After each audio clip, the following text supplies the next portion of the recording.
আসসালামু আলাইকুম। গত প্রায় 12 ঘন্টা যাবৎ ইরানের প্রেসিডেন্ট ইব্রাহিম রইচি সহ ইরানের পররাষ্ট্রমন্ত্রী নিখোঁজ।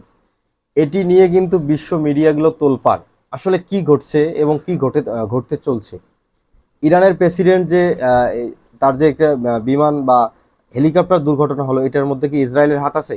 চলুন আজকের ভিডিওতে আমরা সবকিছু জেনে নেব এবং জানার চেষ্টা করব। প্রিয় দর্শক, আপনারা জানেন যে ইরানের সাথে ইসরায়েলের কিন্তু বিশাল একটা বৈরিতা রয়েছে।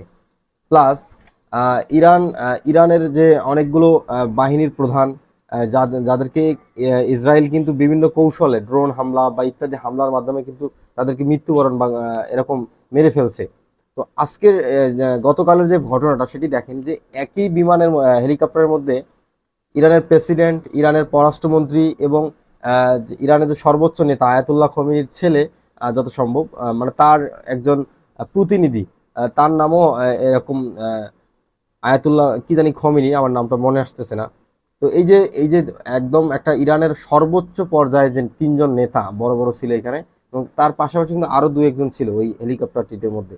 তো দেখেন, এটা কিন্তু ইসরায়েলের জন্য একটা বড় প্লাস পয়েন্ট। যদি এখানে একজন মানে এই একটা হেলিকপ্টারকে ধ্বংস করতে পারে, তো এখানে কিন্তু বেশ কয়েকজন বড় বড় নেতা একবারে ধ্বংস হয়ে যাবে।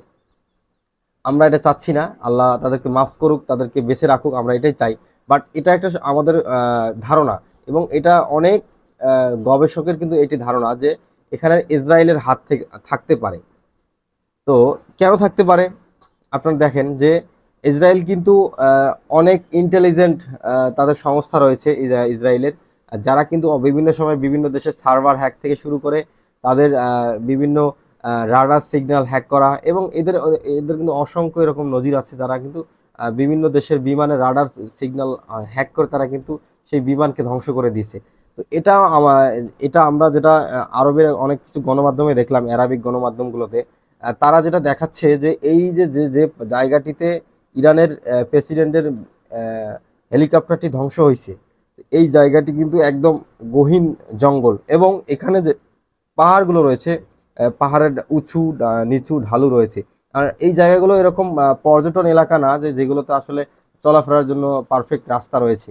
এগুলো কিন্তু একদম পশু পাখিদের অভয়ারণ্য। তো সেই ক্ষেত্রে এখানে কিন্তু কোনো মানুষ যায় না। না যাওয়ার ফলে এখানে যে সংস্থাগুলো কাজ করছে, তারা খোঁজাখুঁজি করছে, তারা কিন্তু প্রপারলি সেই জায়গাগুলো ইউজ করতে পারছে না। হয়তোবা আপনারা যারা পাহাড়ে ভ্রমণ করছেন, আপনারা দেখবেন যে পাহাড়ের সব জায়গা দিয়ে কিন্তু পাহাড়ে ওঠা যায় না। এখন আপনি যদি এমনও পাহাড়ের জায়গা আছে, এমনও পাহাড়ের ঢালু রয়েছে যে জায়গায় কিন্তু কোনো মানুষের পক্ষে সাধারণভাবে যাওয়া সম্ভব না। এটার জন্য হয়তো ওখানে কোনো মেশিন পাঠাতে হবে, কোনো ইন্টেলিজেন্ট এরকম মই ব্যবহার করতে হবে, যেটির মাধ্যমে উঠতে পারবেন। তো এত কম সময়ের মধ্যে ওই জায়গাগুলোতে আসলে এরকম সাপ্লাই যে দিবে, এটিও কিন্তু ইরানের পক্ষে সম্ভব হচ্ছে না। হয়তো একটা সুখবর হচ্ছে যে রাশিয়া এবং তুরস্কের কিছু ইন্টেলিজেন্ট বাহিনী তারা কিন্তু পাঠিয়েছে ইব্রাহিম রইচিকে খোঁজার জন্য।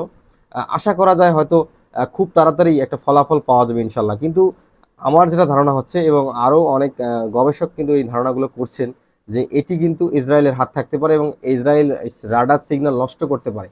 আরেকটা জিনিস আপনাদেরকে বলে রাখি, দেখেন গুগল যে ম্যাপের মাধ্যমে কিন্তু হেলিকপ্টার চলাফেরা করে, যে কোন দিকে কোন অ্যাঙ্গেলে চলাফেরা করবে।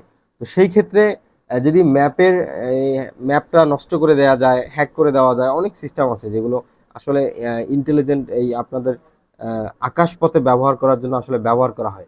এই জিনিসগুলো কিন্তু আমার যেটা ধারণা যে ইসরায়েলের অনেক বাহিনী রয়েছে, তারা কিন্তু পরিকল্পিতভাবে এটাকে হামলা করতে পারে।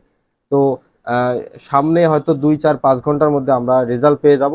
যারা যেখান থেকে দেখছেন হয়তো সবাই তাদের জন্য দোয়া করবেন, যারা যেন বেঁচে থাকে।